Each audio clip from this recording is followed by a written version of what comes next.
Hey, hey, hey. Time for another Out of This World story from rSpace. Turns out being a gold digger isn't as fun when you're the one getting dug out of the equation.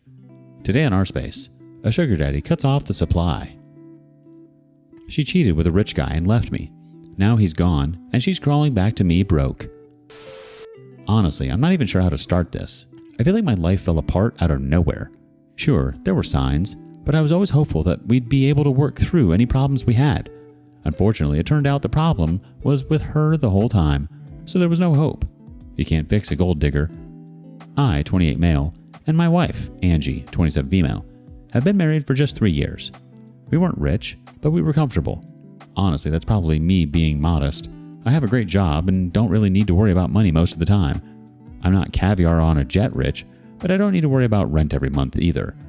Both Angie and I came from modest backgrounds, so when I started making good money, I never expected that either of us would develop a lavish lifestyle. I mean, I always knew Angie liked nice things, but I'd never have said she had expensive taste. She was never that luxury car or designer brand type, but she wouldn't go for cheap products or knockoffs either. I didn't mind. I had the money to keep her happy. Or so I thought. So we didn't spend extravagantly. That doesn't mean I was a miser or something. I actually spent quite a bit of money on her. I bought her a nice car, we live in a really nice place, and we go on nice vacations at least once a year. But things started changing over the past year. Small changes at first, so small that I didn't notice them right away, or I just overlooked them. Suddenly she was picky about what she wore. It didn't matter if it looked nice, it had to be from some overpriced brand. I thought it was a phase at first. I wanted it to be a phase. I thought she was getting caught up with those asinine lifestyle influencers online, and I figured she would grow out of it, but it only got worse. She picked up the infuriating habit of comparing her relationship to her friends' relationships. She'd tell me about her friend whose boyfriend just surprised her with some Italian shoes or a designer bag. Then she'd sigh and give me a pointed look. I'd put aside my annoyance, the sigh always drove me crazy, and explain that I felt it didn't make sense to spend thousands of dollars on a bag. When her birthday came around, I got her one of those expensive bags just to make her happy. She loved it and took it out wherever she had the chance. And suddenly she stopped using it and started dropping her hints again. I asked her why she'd stopped using the bag, and she told me it was out of fashion. The bag was worth a few $1,000s and she stopped using it after 6 months because it was out of fashion. I still can't wrap my head around that. Things got worse when she stopped comparing our relationship to her friends and started comparing it to influencers. She'd talk about some influencer whose husband just bought her a Lamborghini or something ridiculous. On the surface, it looked like typical celebrity worship crap, but I knew it was deeper than that. I knew she was just starting to reveal how materialistic she was, and that she envied their lives. Maybe I could have spent more money trying to make her happy, bought her more of those expensive bags she liked, took her to overpriced restaurants or multiple vacations a year, but you can't outspend someone's materialism. Sooner or later, she'd start asking for something I couldn't afford. I bought her an expensive bag, and now she was talking about a Lamborghini. So I put my foot down and let her know what I would and wouldn't be able to buy for her. I explained to her that while she might be what some people call rich, we still couldn't afford to be careless with our money. She was unhappy, but she hid it pretty well. I figured she would get over it eventually. I never expected her to cheat on me because of that. Looking back, I should have seen it coming, but I honestly believe that she respected me more than she loved money. The idea of her being unfaithful never crossed my mind, but I was wrong. She started dressing up more, wearing clothes that were flashier than she used to.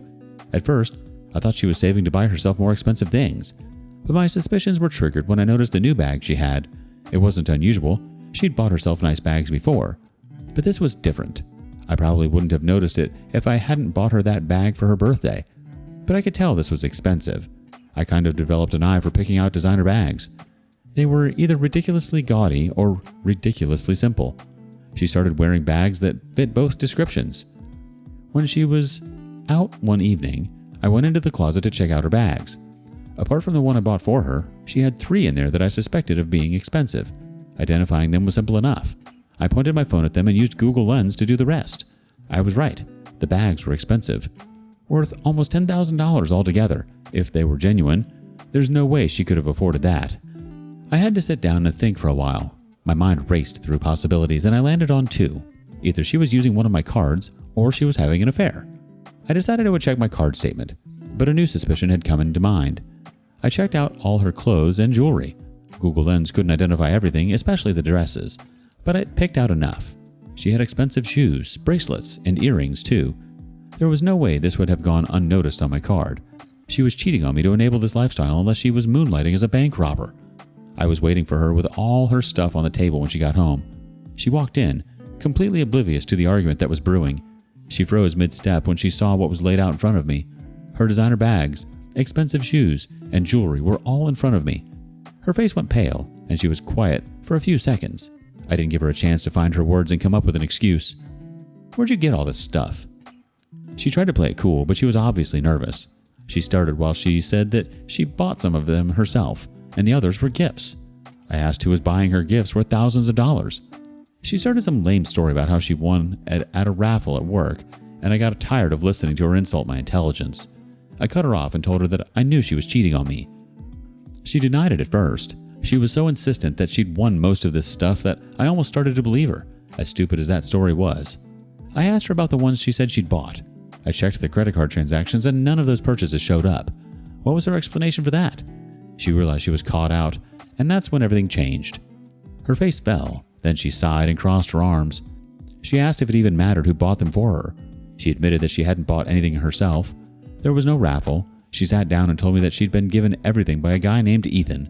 The words practically knocked the wind out of me.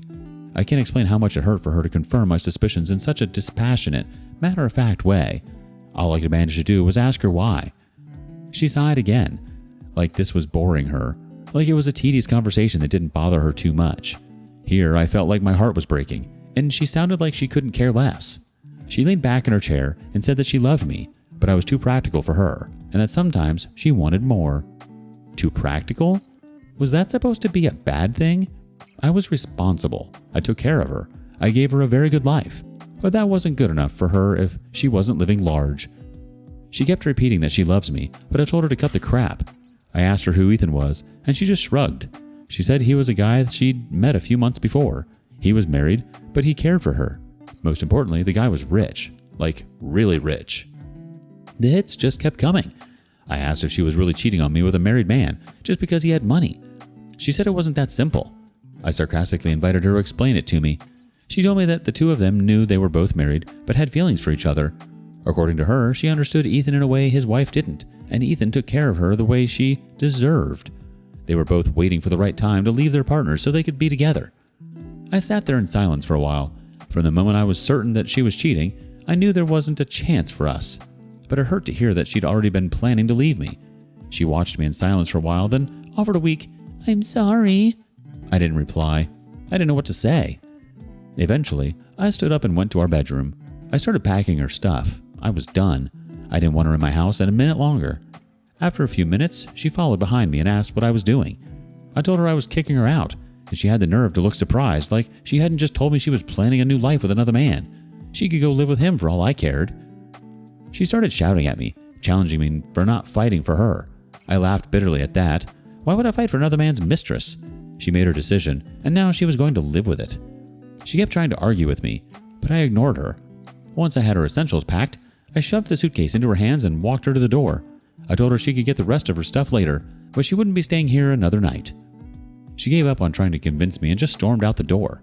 That's about it, and I still can't believe how quick everything went to crap. Oof.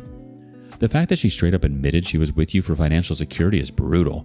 At least you're free to find someone who actually likes you and not just your ability to cover the bills. Let her walk. You're not the one stuck with her now. Let the new guy enjoy the thrilling experience. What a giant money pit. Update. A lot has happened since my first post. Angie meant what she said and didn't waste any time serving me with divorce papers. She told me that she and Ethan wanted the process to be over quickly so they could start their life together as soon as possible. She claimed he would start his own divorce as soon as ours was finalized. So she made me an offer. If I didn't drag things out, she would make it easy for me too. She wouldn't ask for alimony, and she wouldn't make any demands. After all, she was going to be rolling in cash soon. I was conflicted. On one hand, I really did want to make things tough for her. I wanted to get back at her. She'd destroyed my mental health. I found it hard to trust anyone after what she'd done to me. But I also just wanted to get things over with. I just wanted her out of my life so I could pick up the pieces and move on. I accepted her offer, and we had a simple divorce. Angie wasted no time in flaunting her new life. I tried to keep her out of my mind, but there were some bad nights when I would find myself looking her up and seeing how she was doing. By all appearances, she was living her best life, posting pictures of expensive accessories and gifts and videos of her at high-end restaurants. It felt like she was trying to rub it in my face, like she wanted me to see what I was missing. And maybe she was, or maybe I was just projecting because I hadn't gotten over it yet. I won't lie, it stung. Not because I wanted her back, but because it was just proof that I'd meant nothing to her. All those years together, the life we built, it was meaningless to her because some guy with more money came along. She had destroyed what we built and still won in the end. It hurt. I tried to focus on rebuilding my life. I threw myself into my work and picked up old hobbies to keep my mind busy. I didn't start dating again. I didn't feel like I was ready to go through all of that again anytime soon. It took a couple of months, but I got to a state where I was doing better for myself. I completely stopped looking in on her social media, and the bad nights were fewer and farther between. The betrayal wasn't something I could just shake off all at once, but I was making good progress.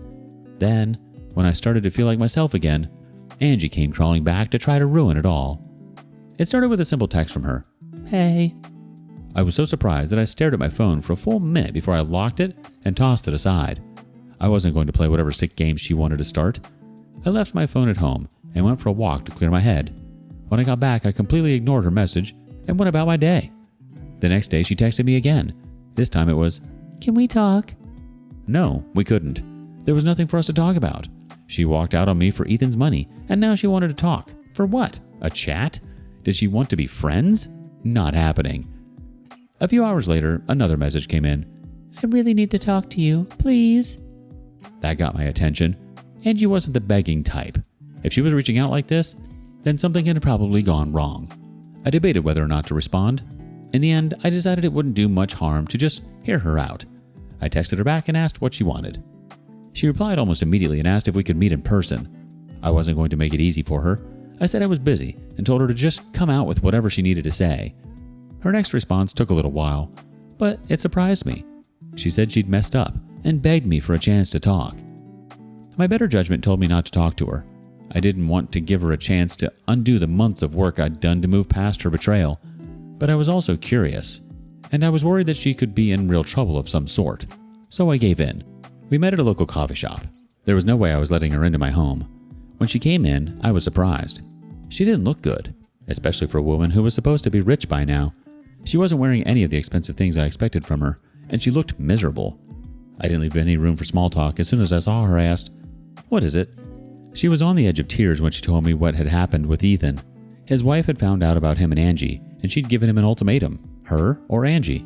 Big surprise, Ethan had stuck with his wife. I wasn't surprised in the least, but Angie had been blindsided. She'd really believed that Ethan would leave his wife for her. Instead, he cut her off completely, and now she was broke and alone. I also couldn't find it in myself to feel bad for Angie. She'd broken my life into pieces chasing her selfish desires, and she would do it all over again if I wasn't careful. I asked her why she thought I cared. I reached across the table and took my hands, then begged me to take her back. She swore that she'd learned her lesson the hard way. She truly loved me, and she'd just been blinded by greed. She missed what we had together, and she wanted to come home. I just stared at her. The woman had betrayed me, destroyed my ability to trust, and thrown away our marriage for a man who'd used her for fun. And now she expected me to feel sorry for her and take her back like nothing had happened, just because her plan had blown up in her face. Suddenly, she looked so pathetic to me that I genuinely wondered how I had ever been in love with her. I felt a wave of revulsion so strong that I snatched my hands away from her. I told her that there was no chance of the two of us getting back together. She'd made her choice, and she'd chosen wrong. She had to live with it like I did. The tears finally spilled from her eyes, but I felt nothing. I didn't have any love in my heart for her anymore. I told her to sell the expensive stuff Ethan had gotten for her and get a job. She started begging again, but I got up and left without another word. She was so pathetic that I couldn't stand to be around her any longer. I tried to put the incident out of my mind when I got home, but Angie had other plans. She started sending texts and calling me nonstop. I had to block her number to get some peace. That worked for one night. The next day she came over after work. She knocked and tried to get my attention for nearly an hour before she left. She did the same thing the day after. The next day she ambushed me on my way inside after work. She'd started begging me for another chance again, but I cut her off. I knew I had to put a stop to it. I told her that I was talking to my lawyer about her harassment and that I was working on getting a restraining order. If she kept showing up at my home, I would get the police involved.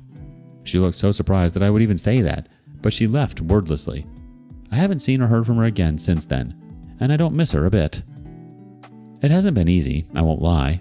I still have the bad nights where I feel the pain of the betrayal all over again, but they're fewer and farther between. But no matter how bad it gets, I've never missed her enough to consider letting her back in my life. She made her choice, and I'm glad she's suffering the consequences. Good riddance.